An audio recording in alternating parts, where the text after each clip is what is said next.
Hey, what's up? I just want to tap in with the video that's on my mind, and some of this is just kind of like a little bit of like a document or like a like a trail of like fleshing out ideas. Because sometimes like we know a lot more, or we can know a lot more than we do on the surface just by expressing things. And because something of there's creativity and expression, but also there's deeper layers to our perception that than even than we can perceive, or we're in the habit of perceiving when we express things. So like an example of that would be like when you sit up on someone's couch like a therapist. Like heaven forbid, I hope no one's in that position. If you don't want to be or have to be, but just simply by opening your just by expressing and having being able to express your ideas, but also being fairly confident, or at least giving some kind of feedback that they're landing with another intelligent person. That's a lot of what healing is, but also like creativity or and anything. There's something so profound about one is that our experience, we perhaps may not know what another person's experience is, except for maybe at rare moments of like clicking and enlightenment. But you could say maybe our experience is the same experience and we had been one person that time. That's what my thought is. But we do have our respective experiences of experience, and our standpoint and our position and our vantage point and our sufferings and our enjoyment based upon choices, um, but of ourself and others. But there's something really profound about just speaking something out loud. You could almost say like if you had like two really intelligent people or a group of people, the just by them, whatever, if they were to put their mind on something together, like if they were to all like work on their piece of something and then add it together, that would be one thing. But by them actually dialoguing, that is what may really open things up. They say that the word, according to Arthur Avalon, and I think also in the Holy Bible, the word had the world. What we experience of life is a function of the thought, the creative thought of what has inspired this existence, and that is a mode of and a form of an expression of logos. That's thought and idea, thought in word form, verbal form, sound form, vibration, thought, concept, and vibration. That creates what we have as what we experience as existence. And according to Arthur Avalon, electricity is actually a salient feature of that, function of that, an example of that. It's kind of like when you go to say things like say I were talking like this, and then something falls over there while I'm talking. You could say that the very subtle vibration of my voice caused it to slip like that. That'd be like understanding that physically. But even finer than that, actually enunciating things and what we think about things and how we look and how we think how we appear, how we talk about how we appear, how we're talked about being appearing, whatnot. It amounts to like a like an electricity. And that's like an example, like when someone would say they're turned on by something, something turns you on.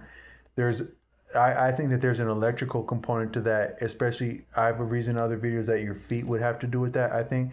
Because if we had this much thinking going on that's appreciated, that can be appreciated in electrical terms, there'd have to be some kind of grounding. And I think that our feet are part of that, and that we are very electric and magnetic, and we're full of different charges, and these charges can affect us differently, like as to get angry or like to get turned on. But were you to get turned on, there might be a component of different things that looked a certain way and also sounded a certain way. And probably for the fullest experience, there'd be like a combination of that. But that's actually an example how like the things that we say, do, and even look like and say about things looking like amounts to like some form of electricity, very subtle. It's like, so you can say like I'm talking like this and that, and then someone says the wrong thing, wow wow wow, like Debbie Downer. The charge came down like that just by saying or doing or introducing a thought. That's an example of how logos may have a real charge. Now that might sound like trivial, but think about how much energy is actually involved in the life of a person. Because if you've been doing how so we're now in the year, it was called the year 2025. I I came I came about in what's called the mid '80s. Is on my birth on my that's what the government says on my ID. That's a lot of living if you think about how much living that is, and then hopefully, Lord willing, if I get to live longer, if you think about how much energy, potentially that much energy existed when I came into to form existence. What Nassim Nicholas Taleb has said is that you can't appreciate a human in linear terms, because a human is like organic and in cycles. So say you had like seven big old bottles of spirits. That's like your heavy liquor, like liquor, like rum, rum, vodka, stuff like that. Seven big old bottles of that. If you were to give that to someone, anyone, even a big, I'm 6'4". I'm a little bit slender than I had been in the past, but I'm about 6'4" and pretty sturdy. That'd be enough to kill a man. Seven large bottles of spirits easily, but not even two of that could kill a one. I could, depending, like if it had been like a pint, like I could probably handle a big bottle of spirits, not the big old bottle, but just a regular sized bottle of spirits. I could handle that as one man. As you get into that second bottle, even like a fifth of that second bottle or a little bit, that's enough to overdose yourself for as big as I am. But then more than that, obviously kill a person, or for a woman, maybe, and I don't mean to be sexist, but just a smaller frame, less than a bottle could potentially overdose a person. However, if you were to space that out over 7 months, 7 weeks, but or maybe 7 months, that's not a lot for a person to handle over 7 months, because it's like a you can over time your body can heal from things, absorb things, ingest things, become intoxicated, heal from that, overcome that even in a few days. And then there's probably long-term effects, but by and large you can handle a lot over time than you can at once. But it's similar like with living. So like all the energy that it takes to live your whole life, that may not necessarily be with you. The potential for it is with you your whole life, and maybe you could say that that exists on some level within the moment or at the moment of your conception, which may be all moments of your existence. If you can appreciate that both direction, space and time, direction and position are relative, because they have no meaning without reference to a precedent, attendant, or antecedent position or reference. So you could say that one moment is the same as any moment, and all moments in one moment.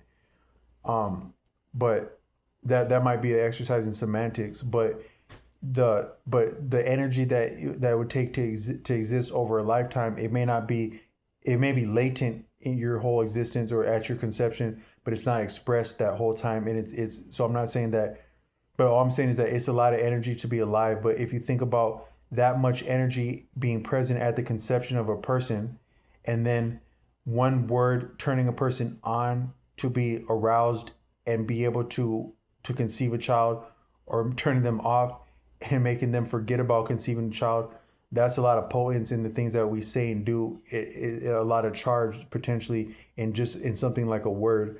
So but all I meant to say with this video is that I'm offering some of this dialogue in this series just to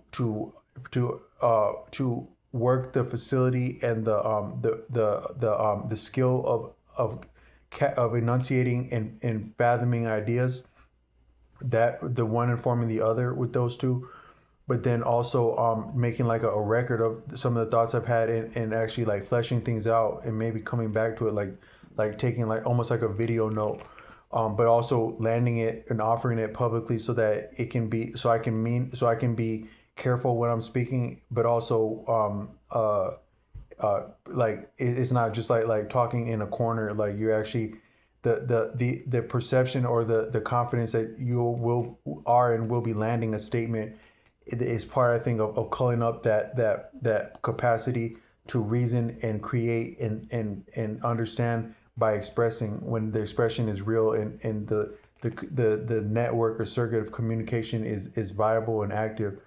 But from that standpoint, I'm not offering this content as authoritative or like chauvinistic, but just my perspective and what I'm saying. But I'm trying to say it confident, so that I can mean what I say, but I don't mean it as authoritative, by any means. But I was just thinking about some things tonight, and I was thinking about some stuff I said in other videos, where I was thinking like a lot of just some different things, loose, some not related but loosely related, and one thing that I was thinking of is like I was thinking some more about like the military and healthcare. And like one thing you'll notice like a lot in healthcare, I would imagine maybe in military, I think you could appreciate law enforcement generally as paramilitary, because it's not the same as military, the same rigors or like the same protocol, or the same capacity, but it dovetails into military, and it can lead into military, or support military, or maybe contrast or conflict and challenge and antagonize military, law enforcement, and military. And I know that law enforcement doesn't always necessarily respect military, nor military respect law enforcement. I remember I was once hearing a person recruiting law enforcement at a school I went to, and they're saying they're not necessarily interested in people that just got back from the battlefield or whatnot, because they might be too attention to detail and, sir, yes sir, let's blow them away, I got you, yeah, roger that. Where like but that doesn't mean someone from the military couldn't be good like that. But he was saying that law enforcement, it can be more of like a social, it's a social skill, and the military might. Now, if you talk about espionage, that'd probably be also the soft skill. And I don't mean weak when I say soft, but I mean like the social and charisma part would be part of the higher tier military as espionage and intelligence go. But as far as like being on a battlefield, that might be more hard skills. And I don't mean to say skills because it's killing people, but hard, it's like things that are like that are blunt and hard. But then the law enforcement, that might be more like different social graces, and like smoothness, and more intellectual and social, to where people in law enforcement wouldn't necessarily appreciate someone from a military background, just on the face of it, on the surface. That I had got that insight from a law enforcement professional when I was in school. But uh, but the but law enforcement does have a lot to do with like power arrangements and power dynamics. And I know that if you're ever around healthcare, like in a hospital, you'll hear a lot of gossiping, quite a bit of gossiping. I've appreciated that, like the